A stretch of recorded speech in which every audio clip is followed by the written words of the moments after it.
Hello, welcome back, all your shipping fans. We're here to tell you why your ship is wrong, or right, depending. Yeah, I guess we'll find out. Oh, since it's Dimitri today, we're doing Dimitri So we're doing today. Yep, Dimitri. yep. After somewhat lukewarm Flame Emperor, we're now going to. Does he have a nickname? Wild Boar? Four. The Boar? Or yes. Let's see if we're bored by the Boar. Wow, wow. No. Alright, so Audrey, this was yours, so you're in Yes, charge of and we're leading through gonna this one. start. No, we're gonna start. Go back. Oh, alright. Just go back. I would like to point out what is clearly missing from this list, which is Edelgard.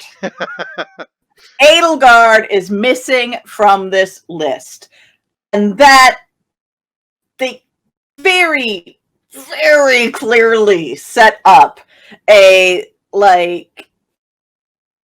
hate relationship between the two of them. They knew each other as kids. They were friends. They were step siblings, which is extra creepy and therefore even more perfect for the creepy. So creepy, so perfectly creepy. And yet, did that? No.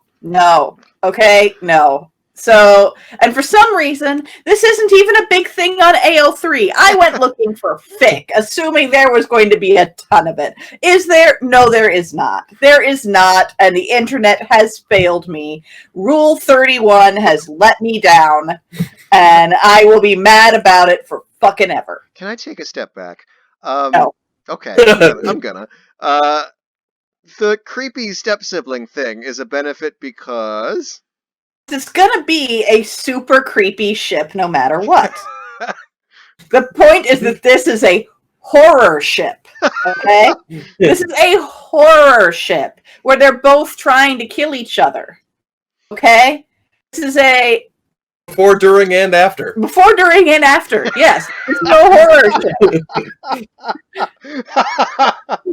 I would have drawn the line at like actual siblings, but oh, could you not? And where is the internet on this? Okay, why? Although which is interesting because he's not un-Jaime Lannister. This is not untrue. Isn't he more reverse Jaime Lannister? A little bit. I mean, there's the eye loss, which goes to a hand loss, but you know. I mean, like parallels. Logistically speaking, and I get it. It is a little disappointing that you don't even have the option for like a secret ending, but it'd be difficult for them to hook up, considering there is no ending in which one does not in some way kill the other. Oh, that would be great. Yeah, that'd make it the natural like tragic ending to their arc. Yes. Oh, I see. It's okay. So it's not necessarily one of these well, it would be one of these endings, but it's like say it was like Hawk and Anders or something, where spoilers, but. Welcome to where we spoil not only this game. Anyway, continue. All right, I'm done. I guess it was my playthrough, so sorry. All right. Savior King. After his coronation, Dimitri spent his life reforming and justly ruling over Fodlan. He focused particularly on improving living situations for orphans and improving foreign relations. He was known for listening intently to the voices of all and for instituting a new form of government in which people were free to be active participants. He lived for his people and alongside them and was thusly dubbed the Savior King. So I, having played the Blue Lions second, I had the whole, what happened. Even before I played the Blue Lions, I had the whole what happens to Dimitri after the time skip thing spoiled for me. Audrey, did you go into that fresh, and was that a surprise to you? That was a surprise to me. Okay, what were your thoughts on that? It worked for me.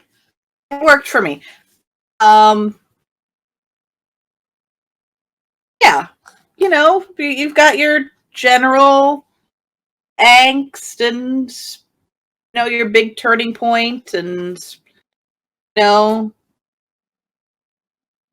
it was okay. Right, it was okay. Yeah. I was fine with it. And conversely, from the Black Eagles playthrough, it worked well as a juxtaposition of okay, Edelgard is the fascist emperor, except maybe it's more complex and you start to like her more. And, Dimitri is super, super nice, almost too good to be true. And then it turns out, yeah, too good to be true when you're playing on that playthrough. So the fact that his look change actually is still the same when you're not doing a Black Eagles playthrough was what I found interesting. It's he was a little annoying in the Golden Deer because he basically shows up at a point where you're all trying to fight the Empire, and you have that second battle of the Eagle and Lion scenario, and Claude is like, "Oh sweet, Dimitri, we can team up against Edelgard," and Dimitri's like, "Nope, I'm killing everyone," and Claude's like, "Why?" and he's like, "Ah." So it's like that was makes loads of sense. Yeah. So that's that. I like Dimitri more in the Black Eagles playthrough, but my opinion of him was a little smudged by how kind of dumb he behaves in the Golden Deer one. Did you do a Blue Lion playthrough? You haven't done one? I have. Yep. You have. Yep. So John's the only one who has not done Blue Lion. Okay. Well, anyway, so Dimitri and himself seems like a bad idea. Dimitri had just himself for like 5 years, and it went really poorly. So,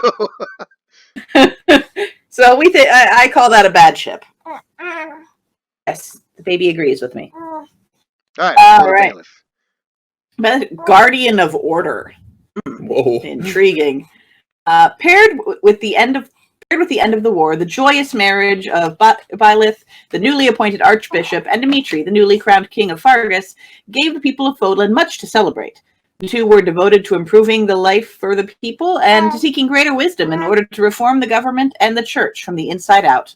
As leaders of church and state, respectively, at times they engaged in heated debate. Even still, when enjoying a long horse ride or a quiet evening, they were not as the world saw them, but rather two adoring spouses desperately in love. They remained as such for the rest of their days. I feel like we need your opinion first, as this is your realm of expertise. I liked this one. I mean, it was a little, not quite fascist, but clearly they were ruling the world, and you're hoping for a good philosopher king type situation here. But I bought them being in love. Okay, I thought that was possible and doable, especially when that whole playthrough, the second half of the playthrough of that is basically Byleth bringing him back from the edge of despair. And like, to me, Byleth ships can be hard because they're such a neutral character in so much of the cutscenes. But I thought it was what does Byleth need? Yeah. What does Byleth get out of this? Yeah, but I think you're right. I think that second half where Byleth is basically the thing keeping Dimitri from completely going over the edge makes this a pretty good ship. I think this is a good ship. I think this is a good ship. I liked it. Yeah, I can get on board with it. I mean, if I was a citizen, I'd be real worried that the head of the church and the one true king were hooking up, and that meant that there was no separation of church and state whatsoever. I mean, that sounds like it would end badly. But for the two of them, it was a good ship. I'm sure it'll turn out just fine for everybody. Yeah. Good ship. After his coronation, Dimitri assumed the throne of the Holy Kingdom of Fargus, and his loyal vassal, Dedu, remained ever at his side. Among Dimitri's achievements was the reconciliation with Duscur, an extraordinary effort that required extensive negotiations to get past a history of betrayal and oppression. It was a trying task, but Dimitri never once considered giving up. While they behaved as lord and vassal in public, it is said that Dimitri and Dedu were more like family in private. Dimitri finally fell to illness. Dedu tended to his liege's deathbed and took up a post at his grave for the rest of his days. When the time came, they were buried beside each other. It's a taciturn devotee. So just a couple of confirmed bachelors hanging out and being dudes and bros together, huh? Yeah, yeah. There's a little bit of a, like, fried green tomatoes aspect to this. Here's the thing. Wait, do they end up eating somebody? Maybe. I don't know how I feel about this because I never felt. I'm never gonna have Duscur barbecue again. Ugh. John. I never felt super good about how Dedu was with Dimitri. Like, I always felt like, dude, come on. Your own life, man. Yeah, like, have more for yourself. It didn't feel like it was with Edelgard and Hubert, who clearly just got off on that. It was like Dedue was like, "Come on, reach higher than this. You can be more than this guy's lapdog." And it looks like this story is essentially Dedue could have been his golden retriever. I mean, Yeah, no, but it's weird because the way that Dedue is written, it's like it's hard for Like, me. no, really, I am just a golden retriever. Like he's like that's literally like to me this is his happiest life. Like he will legit be the happiest in this scenario. I'm iffy on this. Yeah. I can potentially achieve neutral, but that's about the highest I can I'm go. okay with this being neutral. Yeah. It is another case of the game kind of being like, well, we're implying things, but we're not going to say a thing. Yeah. Yeah, I don't know. I don't feel it. I don't not feel it. I'm sure it would be very Dedue's happy ending. I just think that he really needed to think higher of himself. We'll call this a low neutral. Yeah. Yeah. Sorry, Dedue. Glad you didn't die all those times. Yeah. Felix. Okay. Oh yeah. Mm. After his coronation, Dimitri assumed the throne of the Holy Kingdom of Fargus and spent his life ruling justly over Fodlan. At his side, every step of the way, was his right-hand advisor, Duke Felix Fraldarius. Yeah, Fraldarius. Never actually listened to that. Their lifelong bond grew so strong over time that when Dimitri finally passed, it is said that Felix's grief was more potent even than the Queen's. The stories of their lives were passed down to future generations as chivalric tales that rivaled those of Lugh, the King of the Lions, and his sworn friend, Cryphon. I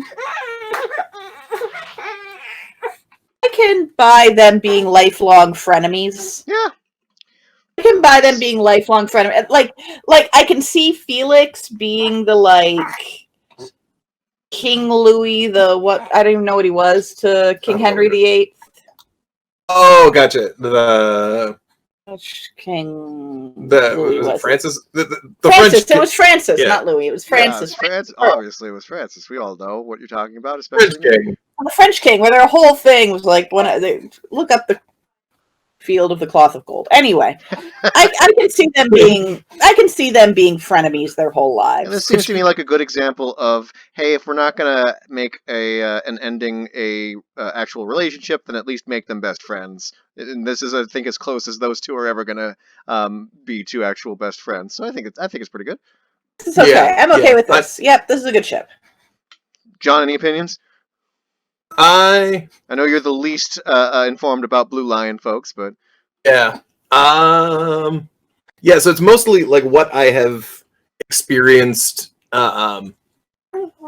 in Felix's interactions with others, talking about Dimitri. Actually, a lot of Dimitri does live rent free in his head. Yes. It's a lot of the Felix and Dedue conversations about Dimitri. Because frankly, if you're Felix and Dedue, what else are you going to talk about? But it always felt a lot more equitable than Dimitri and Dedue. Oh, I know you have strong opinions, but yeah. So we're saying good. We're saying good on this one. This is good. Cool. Good ship. And yeah. Benevolent soul. Wow. I gotta start by saying I really hated Mercedes. She was just so pure. Which is a shame, because the personal power she had was great. Yeah, you couldn't not have her around all the time. Yeah, as a healer goes, you never having to choose between healing yourself and healing someone else. No. Yeah. I mean, I'd say I well, you know what? Let's talk more about Mercedes when we get to Mercedes. Yeah. Anyway. After his coronation, Dimitri assumed the role of the Holy Kingdom, throne of the Holy Kingdom of Fargus, and took his friend Mercedes as his queen. Most were shocked by his choice, So into it. yeah, as she did not come from a distinguished noble line. Still, when the people saw her devotion to healing the damage caused by the war, they decided she was the ideal match for the one they called the Savior King. They said the couple led busy but happy lives, and that they never failed to express their appreciation for one another, no matter the hardship. You know what? As far as political marriages and looking at a situation and going, okay, what is the right? Is the right person for this time? Yeah. What if I'm looking? I need to consolidate my power with the people, and I'm going to do that through the choice of a good queen.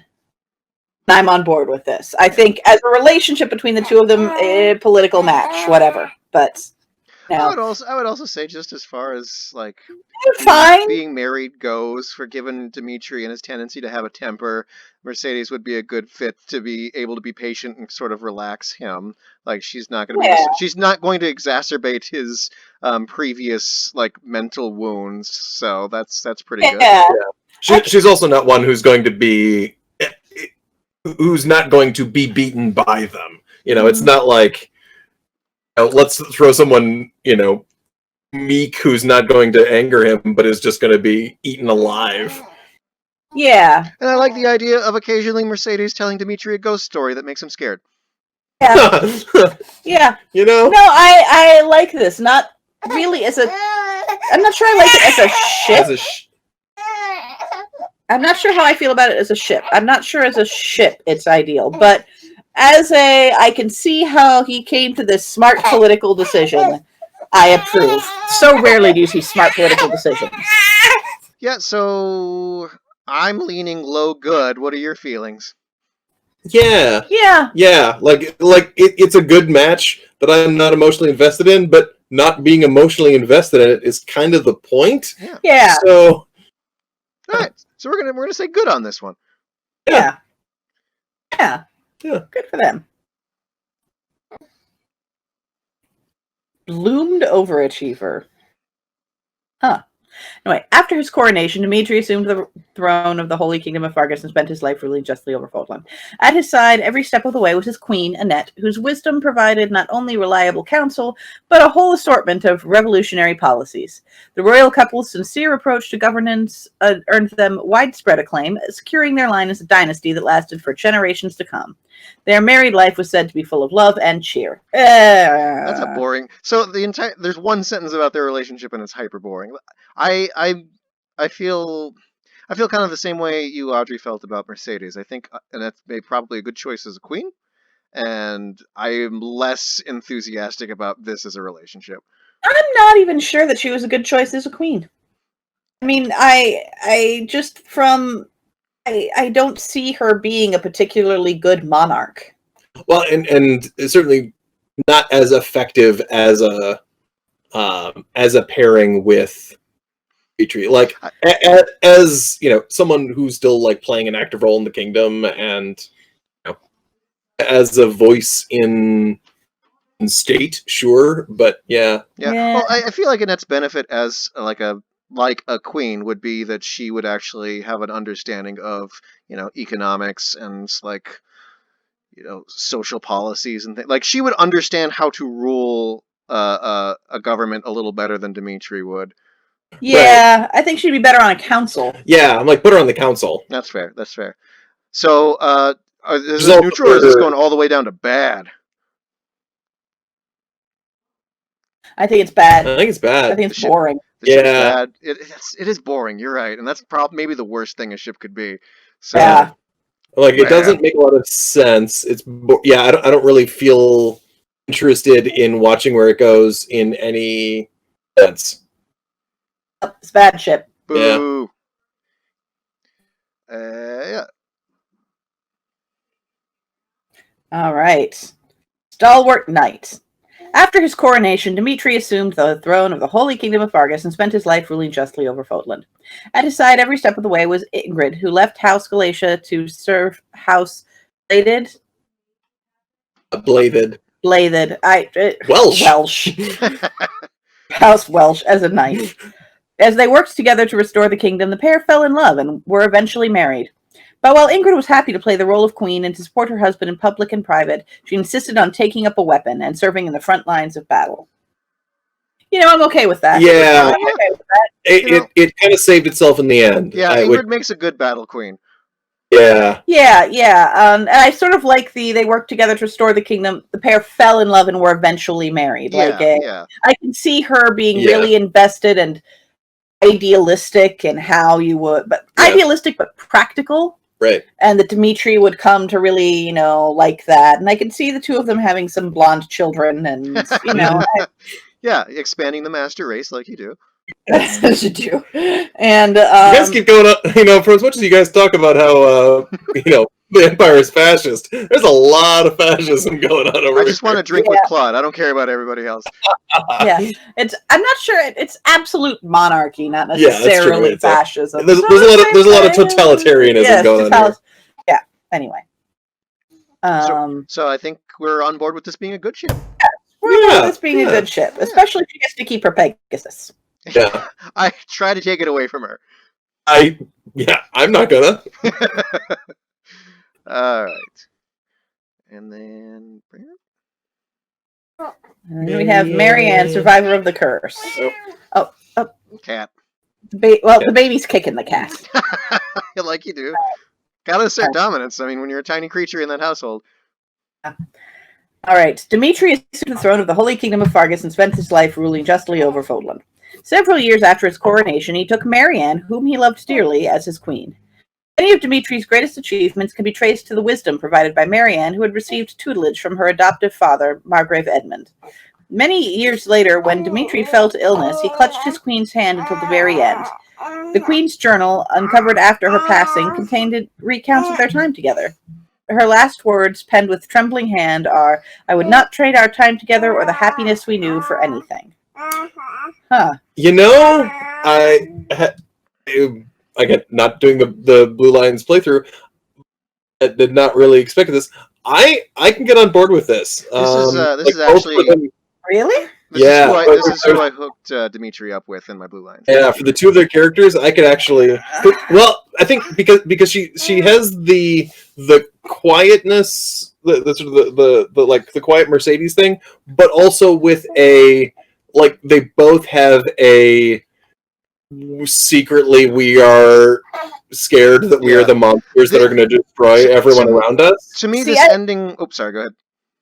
I like Marianne more than Mercedes. Not for Dimitri.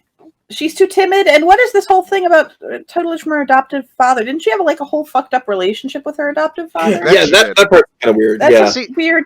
The supports between these two were probably my favorite Dimitri supports during that playthrough, but I actually don't like this ending very much. I think this is kind of a bland, and again, you're right, the Margrave Edmund thing seems a little weird considering that was established as a bad relationship.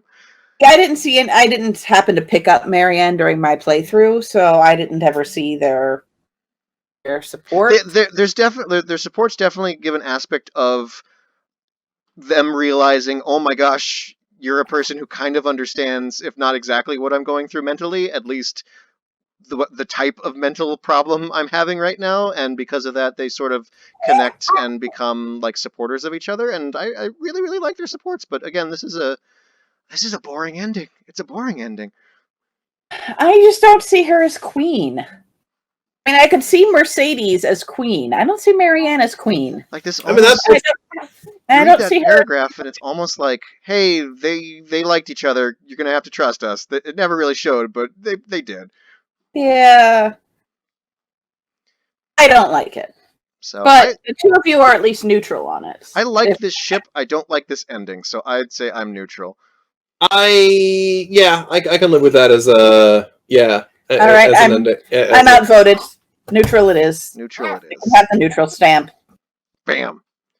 It is, although interestingly, it is a neutral on which we at least have, passionate and interesting feelings rather than just a whole lot of meh. That's true. That's true. It's at least not a boring neutral. Okay. All right. I'm curious. Here we go. Oh yeah. Dimitri is a slumbering princess. Mm-hmm. Dimitri assumed the throne of the Holy Kingdom of Fargus and spent his life ruling justly over Fodlan. Sometime after his coronation, he took Flayn, who now enjoyed a position of prominence in the church, as his queen. Many speculated at first that the marriage was politically motivated. It is said that over time, the love they had for each other became clear to see. Their lives were full of warmth and tranquility. Many years later, when Dimitri passed, his journals revealed that he had kept a meticulous record of all the meals he and his green all the meticulous record of all the meals he and his wife had enjoyed together. The last I should line hate this more sold than me. I do. Yeah. The last line kind of sold me. If I just don't look at Flame, then it's a great ending. Yeah, there's that problem. She's also a dragon. Yeah, don't worry, everybody. She's actually hundreds of years old, so it's okay. Yeah, Very Japanese. Mm-hmm. Yeah, Again, it's not terrible, but it's going to be hard for me to really think any of these flame ships are going to be anything other than just a little creepy. You're not wrong. You're not wrong. There's a couple of them that I'm looking forward to, but I almost buy it. Like, it makes sense it makes sense as starting as a politically motivated marriage, but over time potentially kind of working out, and particularly love of I like the idea of them falling in love over food. So is this a high neutral or is this a low good? I am gonna say good. John? I'm gonna try to be. I think there's the benefit of I'm not sure we're gonna get much better. I don't think I could feel much better about a Flame match, so I might be a low good. Okay. I think we'll We're going to name this low good. Congratulations to Flame. It's probably downhill from here. All right. Well, she might surprise us. Gilbert, veteran patriot. Dimitri assumed the throne of the Holy Kingdom of Fargus and spent his life ruling justly over Fodland. At his side was the knight Gustav, who had discarded the name of Gilbert and reaffirmed his oath of fealty to the royal family. After many more years of service in which the trust between them grew and never wavered, Gustav finally wished to retire. Though he bristled slightly at Dimitri's request to look after and tutor the young prince, it is said that Gustav took on the duty with due patience and solemnity for the rest of his life. This isn't a ship. It's not a ship. That shouldn't count as a ship. It's not a ship. This wouldn't be any different whatsoever if he'd married Annette. That's true. And I mean, this wouldn't be different whether he married anyone. Like, this is literally just what Gilbert does after the war happens, regardless of what Dimitri... Yeah, this is a bad ship. This is a bad ship. That is not a ship. I would say it's just it doesn't even qualify. Like, this is a disqualification. This is just Gilbert's. This is a did not story. Finish. Yeah. This is a did not finish. DNF. Yep. Get out of here, Gilbert. All right, so if you put aside the fact that Catherine is clearly gay, let's see what they have to say here. Free Knight. Dimitri assumed the throne of the Holy Kingdom of Fargus. I'll do this right at some point. Dimitri assumed the throne of the Holy Kingdom of Fargus and spent his life ruling justly over Fodlan. 2 years after his coronation, he announced his marriage to Catherine. The people speculated wildly about how this union came to be. Some said that Dimitri spent 2 full years wooing her, while others suggested the matter was resolved by a duel. Oh, In any case, the couple worked tirelessly to reform the kingdom, but despite their busy days, they said they always found time for sparring, and that the clash of steel could be heard throughout the castle at all hours. God, I did not go into this expecting good things, but I actually kind of like that. Yeah, I'm all right with that. Aside from the fact that she's clearly gay, I can see that as in a society where you still got to marry. I like the idea of him trying to convince her to marry him for 2 years, and finally they dueled over it. Yeah, that's pretty great, and that fits them both pretty well. So, you know what? Yes. Yeah. We're going to give a surprising good stamp to this one. Yeah. Wow. Yeah. Dimitri has way better options than Adelcard. Yeah. It's hard to support a fascist. Freed spirit. Yeah, by the way, her adult costume is freed indeed. Happy, put those away. Yes. After his coronation, Dimitri assumed the throne of the Holy Kingdom of Fargus. I did Yay! it! He focused first and foremost on the restoration of the kingdom, but at the same time works to expose the schemes of Cornelia and those who conspired to bring about the tragedy of Dusker. Always at his side was Happy, who relentlessly pursued those who slither in the dark, and, with Dimitri's help, discovered a magic spell to rid herself of her condition. Oh, right. Once all had settled down, the pair was known to have tea together, often in the capital. It said that Dimitri's tendency to discuss politics during tea time frequently moved Happy to smirk, shake her head, and sigh. I just finished the DLC, so I've not seen a ton of Happy supports, so I don't know if I can have a strong opinion about this. Yeah. I think this is another do not finish necessarily. Well, I guess they're pals. Yeah. I mean, it's not a do not finish. It's reached a neutral. Yeah, I just don't really neutral. I just don't feel like it's not. It's one of those things where it's like, you know, that Facebook friend from high school when they're in town, you guys get together for like tea and chat, and then move on and don't think about each other aside from statuses for a couple of years, and then like, oh yeah, nothing wrong with it, just not really a ship exactly. All right, so I think neutral. I think that's fine. I don't know enough about Happy other than she gives people nicknames and shouldn't sigh. Yeah.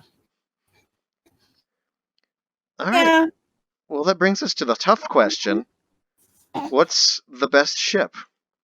I do think it's Byleth, because I think it actually is best for the game. Like, the game plays it well.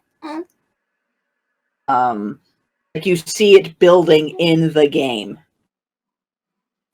Yeah, I think I agree. I think maybe if we were just going on this off of the endings we just read, it wouldn't be. But I think if you think about what they did in the game, composite scores, like I think you're right. That's probably the one that makes the most sense for Dimitri. Yeah. If we were going by endings, I can't believe I'm saying this, but I think it might be Mercedes. I think you're right. I think you're just going by endings. That's the correct answer. Yeah. Just because I respect the political choices as somebody who very, very firmly believes that Aragon should have married Eowyn for political reasons, and that it was really, really dumb to wed, you know, an elf when it gains you nothing. The elves are all leaving. So, you know, whereas you can actually bring together an alliance between the kingdoms of men, and also she's awesome. And so we're saying Dimitri Bale have got the gold, Dimitri Mercedes have got the silver, and then everyone else is just sharing a bronze. Yeah, aside from there weren't a lot of terrible ones. Gilbert didn't finish, so it's not terrible. Annette, we didn't like it. We didn't like Annette. Well, we didn't dislike Annette as much as we disliked a lot of the Edelgard ones. So yeah, a lot of the Edelgard ones were pretty bad. Yeah, the Annette one was as much a I think the surprise high finisher was Flame. That's true. Yeah. I suppose Flame would be third place. So congratulations to all the creepers and weirdos out there. You did it. You got a bronze. Congratulations. All right, cool. Well, that's the end of that.